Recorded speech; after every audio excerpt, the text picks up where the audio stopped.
Alright, so today we're gonna make a video about Kog'Maw analysis. Thanks to Siki. Is this how you pronounce this? Siki? But yeah, we'll run through some replays to explain the thinking process slash decision making. Alright, so I think what we're really gonna be focusing on is mechanical ideas and decision making. Alright, so this is a replay from 2 weeks ago. It's on patch 9.1, so relatively recent. Unless you want to see my games, this is as recent as it gets. No one plays this champ, so let's take a look. All right, so first off, we already have some spicy things going on. When you see this, right, the idea is Kog'Maw's all-in is insane with his W, right? When his W is on, you're like God mode, essentially. So even though Kallista's all-in is pretty good too, he's going to get more, upfront damage. Hers comes from using Ren, right? So if he can get a bunch of damage in and peace out and she can't Ren, then, he's going to have a good time. I mean, especially if she hits the minion too. So now she definitely loses, right?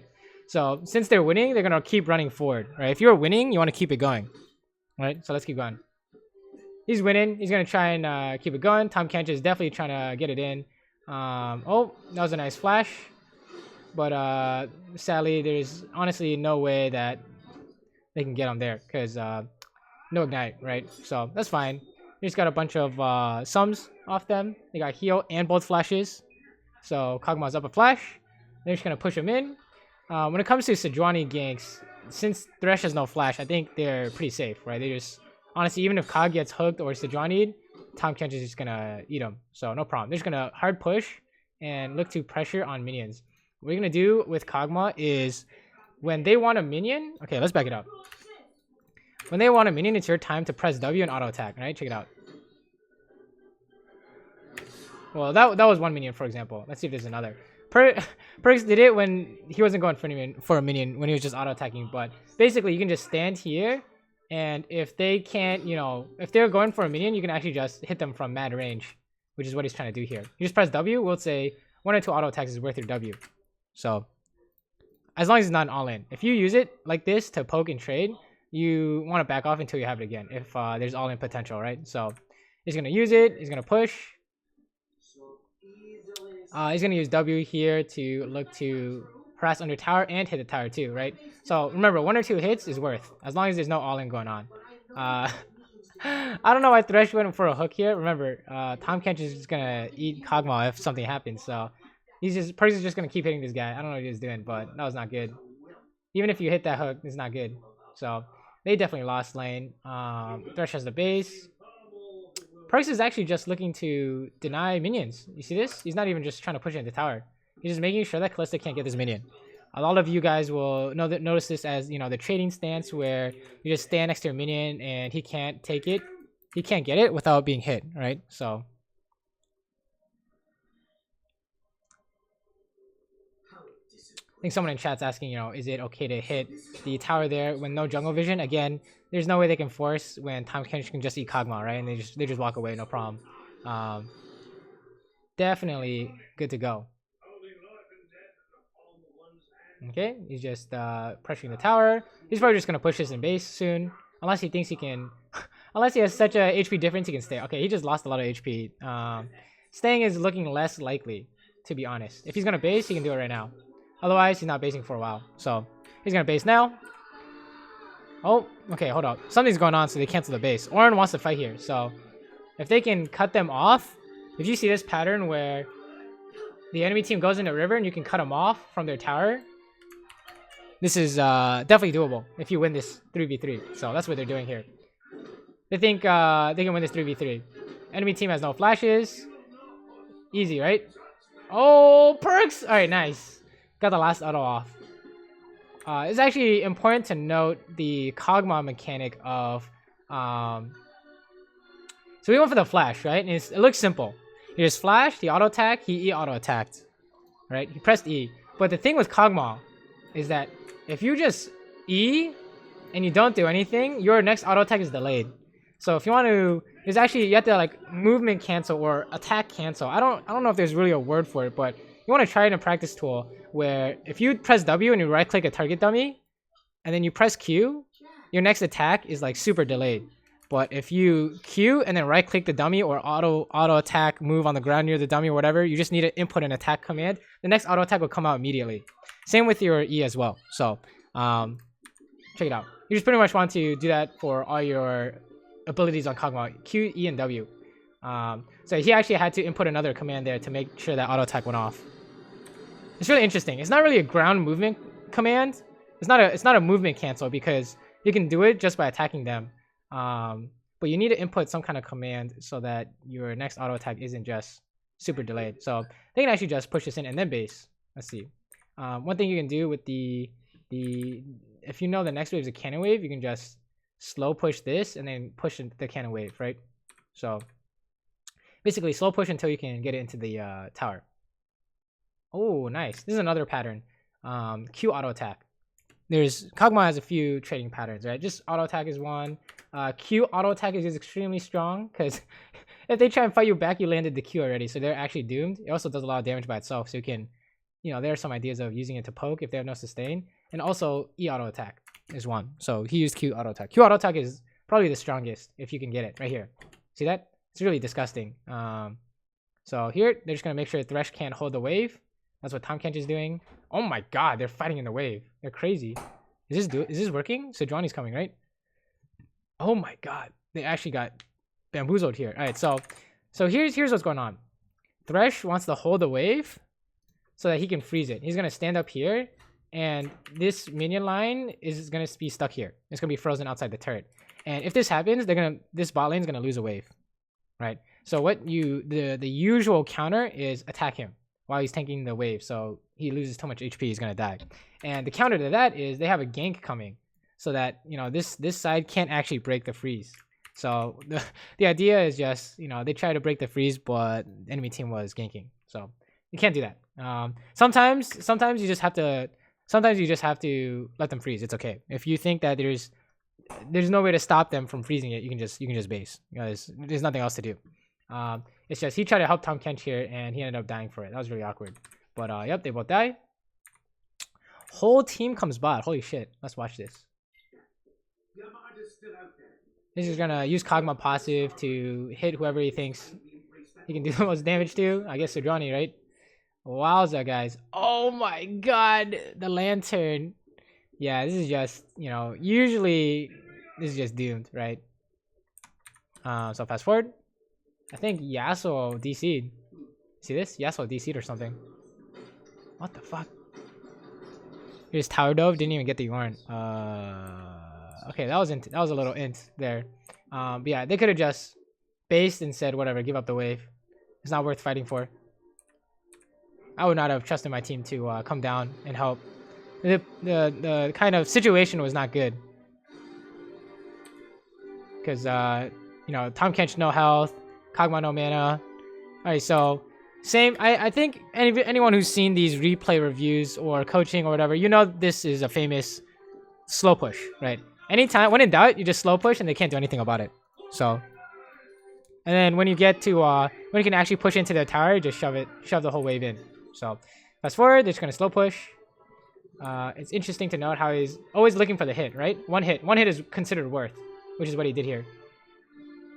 Right? One hit is considered worth. He's just trying to get more. Sure. They're still slow pushing. They'll probably slow push until the next wave. Hard push the next wave in, right? The bigger your wave is, the more likely it is you can escape the 2v3 or even fight the 2v3 when their jungle comes. So again, he's just looking for the attack. Look, right? See that? He was looking for the one-hit auto attack. So you can do it as long as you think there's no all-in about to happen. If there's an all-in, if you use it like this, if you use it and they all-in you and you lose, that's a problem. But in this case, they have a big wave, and Thresh is low, and if there's an all-in, Tahm Kench is just gonna run. So let's keep going. They're gonna push this one in, right? Like we said, slow push into the push. Fast forward. Oh, here we go. His Galio is coming down, so maybe they can look for a dive. If you don't know about the whole idea of trading and mana advantage, if you have more people, so let's say it's 3v2 bot side, because their jungle is top right now. These laners, they want to trade. the Kog'Maw wants to trade it with the Kalista to let this gank, to make this gank a lot easier, right? You want to trade even, you want to trade slightly losing, even, or winning. Okay, slightly losing is okay because you have more people, but you don't want like a hard losing trade. Otherwise, you just lose all your HP for free, right? So here is just, he's just looking for any kind of trade, right? So he even took a tower shot. It's fine. That's worth. They just need to make sure, they're just trying to see if they can get this to work by seeing how much they can trade away. That's a common, it's a very common pattern. If you guys are interested in making sure you don't get dove, don't trade in this situation. And if you are trying to dive, you want to trade, right? Remember, the team with more people wants to trade, right? If you have more people, you're trying to trade with your opposite number. Okay, and then, you know, a bunch of stuff is happening. Okay, hold on. Where is he going? Oh, he's going to go help Ornn. Ah, I see, I see. They're trying to help Ornn here. And then Ornn's fine, so he comes back. And Q auto. Okay, this is if you, when you see this, this is just a pattern you should memorize. Q auto attack. And in team fights, if you can't land the Q, hold on to it. Your Q shreds so much on Kog'Maw that you can just straight up kill tanks if you can land the Q. So make sure to not miss no matter what. On squishies is not as important. Well, actually, honestly, it's just as important on squishies because you can kill them faster, right? Before they can kill you. I don't know. Q is just really a really underrated ability that most people just throw out whenever, but it's extremely useful for all in, right? So here he's still doing his one auto attack is worth idea on W. They're gonna push this in. They could probably hit tower. This Thresh is no mana, no HP. I don't know what they're doing here, but oh my lord, let's watch this. This is hot. Ultied for poke, then he's just aiming Thresh. Easy clap. Wow, that was pretty hot. Let's watch this again. I don't know what Thresh is doing, but wow, very nice. Okay, and then let's push this in. Then you push the next wave, and then you can probably base or look for something else. You probably want to base before Thresh gets back, right? So you push this in, get plates, then base. Oh, okay. You just base immediately. That's fine too. You don't want to overstay, right? So base now. He's getting his Blade of the Ruined King components. Actually, it's really important to note on Blade of the Ruined King champions that if you finish your boots before your item, this item is actually delayed by so much that you're not going to finish it anytime soon. So don't buy boots 2 on anyone, basically. You wanna rush your first item spike as fast as possible. Like Storm Razor users, Blade of the Ruined King users, everyone's pretty much the same. Unless it's, you know, so doomed that you can't buy like a BS sword for your Storm Razor or something like that. Then maybe you consider tier 2 boots, but usually speaking, you want to save your money for your Blade of the Ruined King, right? Fast forward, they're just straight pushing. So you'll notice that in this line, it's the same line, but the reason why they didn't slow push is because they can actually shove this into tower. They kill it fast enough, so that's what they're doing, right? And they want to push so they can apply pressure to this, you know, bot side river, or even look to take tower, or even draw a Sojourning bot, right? You have a reason to push here. So fast forward, he's gonna push. Yeah, I mean you can watch how he pushes, but it's basically he's gonna get the backline low and ulti it, right? No problem. You guys can do that. So going to the river, his Tom Kench left. He's not gonna push by himself. Or oh baby, Kalista's bot, so they fight. This is an easy 5v4, 4v4, 4v3. Takes a scuttle, nothing else to do. Goes back bot. He went the safe path so he doesn't lose his minions. Okay, and then hold up, let's watch this. So Ornn is doing something, and notice how he abandons the wave to go help immediately. That's important. Decision making here. He's gonna come help this fight. And then when he realizes nothing's going on, then he can go back to farming, right? But the idea is he's on the way to this, because this is actually doable, right? Maybe if they find something or he needs help, this is doable to help this fight. This is kind of some kind of 4v4 idea, or if it's 4v5, they can cut it out. So comes back to lane. He just hard pushes. No more slow pushing, right? They can kill this stuff fast enough. They can hard push. Okay, here we go. He's still doing his one auto attack strat, right? With Cog really important. He's also using ulti to get rid of Thresh's mobility. If you ever play against mobility boots champions, throw your Q, throw your E at them, or ulti to stop them. Oh my lord. Alright, so this is a spicy part where he's just straight hitting Thresh. So we can talk about this. He's gonna kill this Thresh. He's gonna get eaten by Tahm Kench.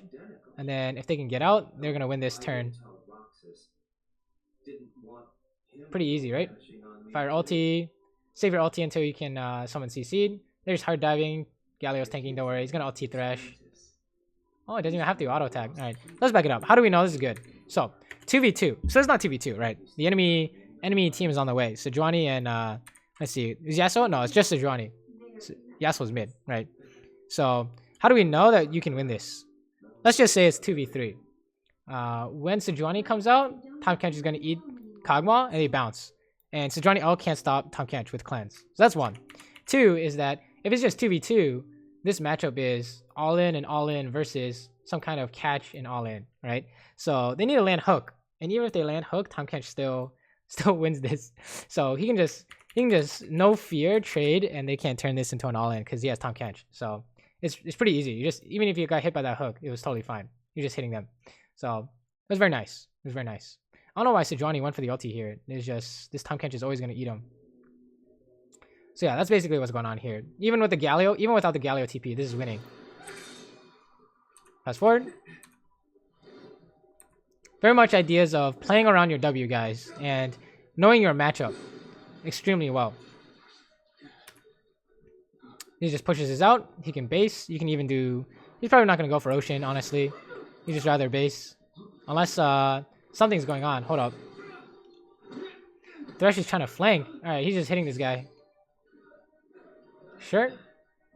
Does a ton of damage to Thresh. Oh my god, he's gonna kill this guy. Oh, very nice. Let's get out of here now. So, yeah, it was just they wanted a base. The enemy team came, and now turning into some kind of 5v4. Holy shit. He should be okay here. I'm pretty sure. Oh, holy shit! This Camille's getting away. Oh my god. Oh my god. Oh my god, this is a disaster. Okay, let's back it up. So basically, there are some ideas going on here. All right. So one is that they want a base, right? But he thinks he can kill this Thresh, or this looks so good, he's willing to stay for it. Right. So that's one idea. Another idea is if you have a fat shutdown, you kind of, usually speaking, as an ADC, if you can flash for the kill and get away with it, like, you know, enemy support kills you or something else, or like enemy jungle kills you, that's like a tank. Like, it's not like Draven's not going to kill you. Like, that's usually going to be worth for scaling ADC. But the problem is that he has an Adrigo shutdown, so this probably isn't very good. He's like, I got this guy, but you know, dying for it is probably not good. I think he should have just pieced. He stayed around to help, right? So that's how he died. He walked forward against the Camille.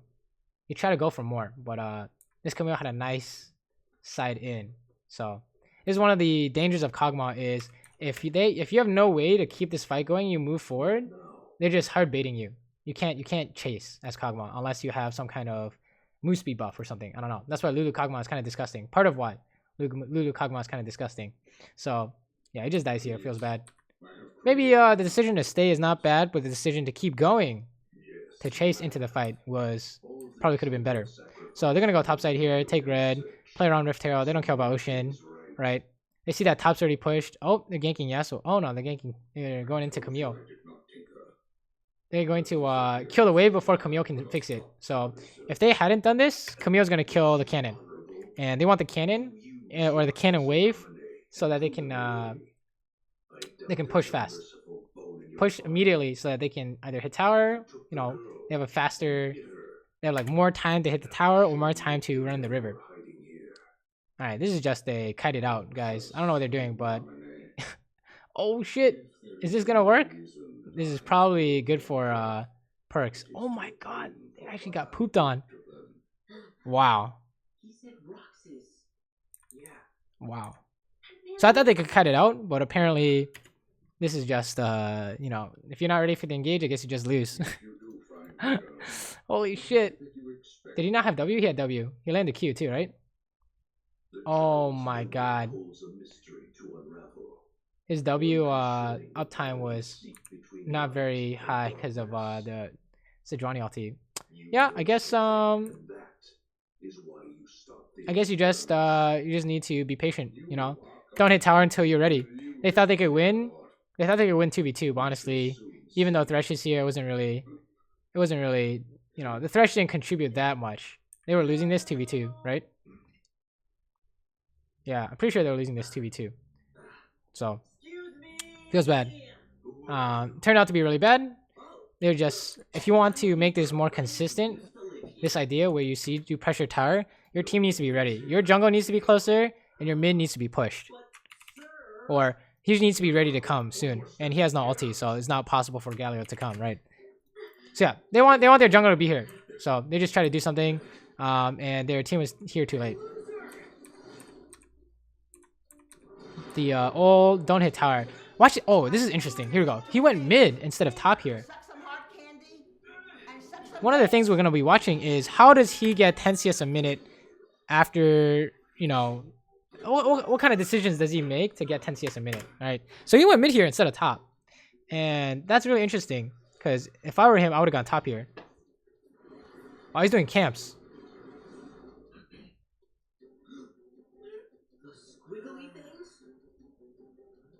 Interesting. Maybe he wants to be...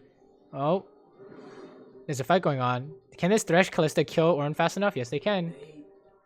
Yeah, so I would have thought you want to go top here, but maybe he knows... I don't know.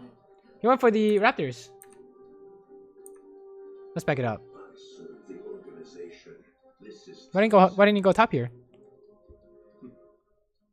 Maybe he thinks that Sidrani Thresh Callista is gonna give him a surprise, but he has Ornn next to him.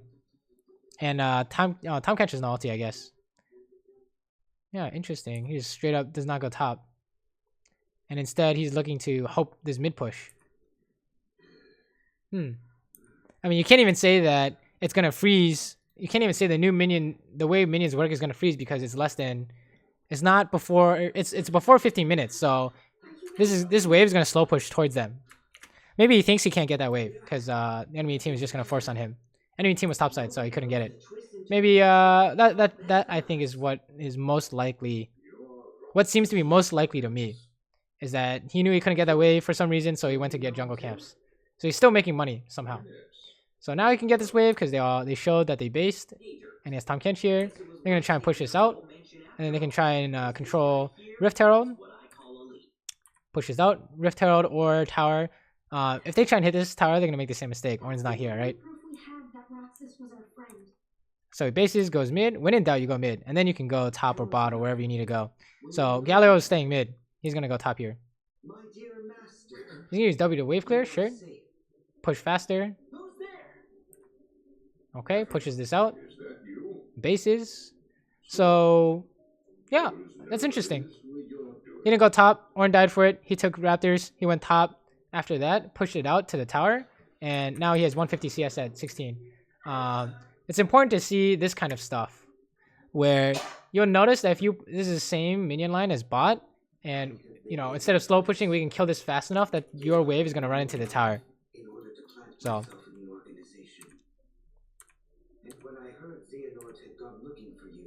Okay, and then team dies mid, so he's gonna try and defend mid. 3v5 should be okay. Sometimes you have to give it up, but this might be okay. All you have to do is kill the minions fast. Oh. Very nice. Wow, he's looking for it. Pretty standard. You just hit the closest guy, right? Kills minions when you can't chase anymore. Totally fine. Okay, what's going on here? It's funny how that Callista was like getting bodied, and now Callista has 5 kills. Spicy. Alright, kills his wave. Oh, wow. He just abandoned the cannon. I don't know about this one, coach. Yo, I think you should have finished pushing, I think. That's just me, though. Sure, started the dragon. Their bot lane's busy trying to fix mid, so he thinks he can kill it fast enough. I think that's fair. And then they can go mid here. Kill the scuttle first, right? Sure. And then go mid. Wow. You guys want to be careful about this one, guys. Hello? Oh my lord. Let's get out of here. Nice. They can run. As long as they get away, they win, right? As long as they can get away from this engage, they're winning. As long as the re-engage isn't awful. Oh my god, Perkz, you're gonna die. Oh, nice. Okay, let's back it up. Let's watch this. So, this is an interesting fight here. Where they're the classic, let's just hit the thresh, right? And one thing to note for Kog'Maw mechanics is, of course, you know, auto attack and move, but also ulti behind them where they're walking towards. So you force them to run towards you if they try and dodge it. You're just trying to aim the thresh until he couldn't anymore, and then he switched to closest target. And then he's only doing this because he has a Tom Catch. If he doesn't have a Tom Catch, this is not a thing, guys. Because Qwelz is TPing, top laner is TPing. They're just gonna engage. You got proms here. But since they got away, everything's all good.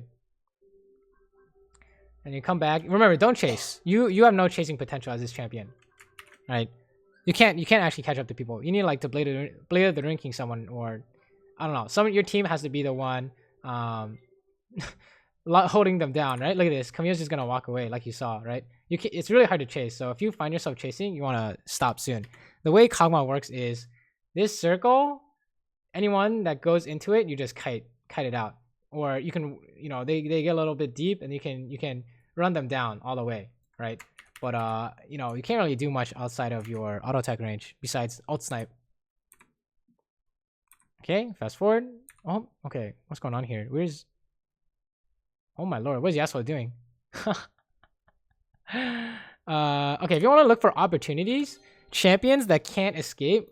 So Yasuo can only escape through minions or enemies, right? So you can't run backwards. These are your catch. These are the people you're trying to catch. People who can't move, right? So other examples are like, I guess Poppy, if she can't, you know, E someone. I mean, she can W away, I guess. Something like Tom Kench or like Thresh, for example. These guys can't get away. But Camille and Sejuani can always get away. So you don't want to hard commit on those. This guy, he can't get away. So everyone's trying to get him. Right, so everyone's trying to get him. And then, you know, just hit the closest guy, no problem. I don't know. The enemy team was inting here. What are they doing? What are they looking for? I don't understand. Wow, Perkz is face tanking this tower. He don't care. Okay, and then they need a base so they can Baron control. Okay, everyone's out. Oh, he doesn't base here. He's just doing red.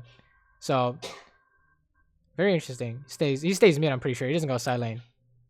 Do you just never go side lane? Is that the strat? He went side lane. Okay, remember the Bang replay? Where Bang went side lane only during the mid game like once? Perkz is doing the same thing. We only did it once. You know, he pushed it out all the way to the tower and that was it. And now he's staying mid. This is very interesting. See some common decision-making patterns here. And he's just doing the Raptors, sure. Oh my lord, Camille's 11-0. That's the good thing he has a stopwatch, right? And ninja tabbies. More catch potential. He is way too far for this one, honestly. Oh my god, he got... Oh my god. Alright, they actually changed that so you can't do that anymore. But if you're trying to depend on your support like this, he needs to be closer for you to do something like this. But Perkz was looking for, like we said, the guy who can't run away. This guy can't run away. Thresh can't run away, right? So, jeez. No, it's kind of insane, the escape. I'm not sure if that was worth. He lost so much health, and well, I mean, he's getting his health back through Ocean, but Tom Kench lost his ulti, so was it worth Thresh's health? Maybe. Oh my god, this Camille is splitting, and they're trying to do something, trying to make something happen now. Oh, hold up. I can't really tell what's going on because we can't move the camera. But seems like there's a fight. He was going towards it. When it didn't happen, he's gonna push. And then the fight's about to happen, so he's coming to see if he can help. See if they can. If there's a fight, they just need to cut it out. They're good to go. Yeah, just push him off the Baron and then go mid. Perfect. Oh, hold up. Is there really something here? I don't think so. Go mid. Oh, he's basing? You must have an item. Why wouldn't you push mid here? Why wouldn't you push mid here? He is pushing mid here. Okay. What? Why is he basing? Did he think he needed to help Camille? Help kill this Camille? No. I think Poppy has it under control, right? Oh my god, never mind. Poppy just died. Yeah, that's why is he basing here? What do you guys think? I mean, he ended up not basing, but he tried to channel it, so I don't know what you do against this. I don't know what you do about this Camille, guys. Everyone's bases are gonna get stopped. Oh my god. Is he fine? He's so fine. Nice. Alright, let's talk about this. So, as per usual, if someone's in range, you can press W to hit them once or twice, right? And then he's not afraid of this flash engage because he has Tom Catch again, right? And you just hit the closest guy once you come out. No problem. You look for ultis. It's important to see how he's using his ulti. He's not ulting unless they're running in one direction. He's not trying to randomly snipe them, right? Notice how it's just only auto attacks on the Sejuani, and then ulti when they can't move, right? The only time he ultied was when they can't move and is guaranteed to hit, or when they're trying to run away, right? He's not trying to like snipe them or anything like that. One reason could be one of the many reasons is always, it's like Caitlyn, where if you put traps down and someone gets stunned, you actually have a recharge timer where you can't put your trap down. It's the same with Kog'Maw ulti. So if he's like randomly looking for these ultis and Galio goes for the taunt, he can't follow up, right? Another one is you can just run out of mana with ulti spam, right? And also ulti actually does more damage if they're low health. So if they're above 40%, it's not going to do as much, if anything at all. I would say if they're above 40%, hitting the back line is fine use of ulti. But if they're above 40%, you hit the front line, it's kind of a waste. Right? Any amount of damage on the back line is relevant, but the front line, not as much. You're usually just killing them with Q and W anyways. Okay, he just eats everything. Let's watch this. So he still has like 8-9 CS a minute, right? So after they get Baron, immediately base, push mid. Okay, he's just legit never going silent, guys. He's doing all the camps. Yeah, some kind of tank jungle. He doesn't care. Everything is his. Everything that is worth money is his. He's gonna push by here. Then he can consider pushing all the way bot, honestly, if he has nothing to buy. His build's pretty standard. You got the Blade of the Ring King and Rage Blade. It's pretty much necessary to get Rage Blade on Kog'Maw. It's just it's too strong to not get, And Runon's is quite good for AoE. Runon's is gonna proc your Gunsu's stuff. Okay, here we go. There's a fight. They just get in here and hit the closest guy, right? You see that? Okay. Notice how, remember, we're like, ulti on the backline is worth even if they're not below 40%. That's what he's doing. He's pressuring this Callista here, right? Firing a bunch of ultis, got him. And then he's gonna auto attack the Yasuo. Nice try. Same thing here when he thought Yasuo was running straight. Yasuo's right here and running this way. He's gonna ulti behind them. Remember your patterns, right? Q auto attack, ulti when they're backline or moving one direction, and it's not tank. And best is when they're 40% or 40% or lower, or when they're CC'd, right? And other than that, you're just auto attacking the closest guy. For E usage, you just hold on to it, unless you have a reason to slow them when they're running away or chasing you. But usually your E is not going to get too much value in team fights unless it's maxed. Maxed E is really good, but usually the build order is Q second, so you can have more attack speed and more shred for armor and magic resist. Just more damage in general. Oh, stand and deliver. Let's go.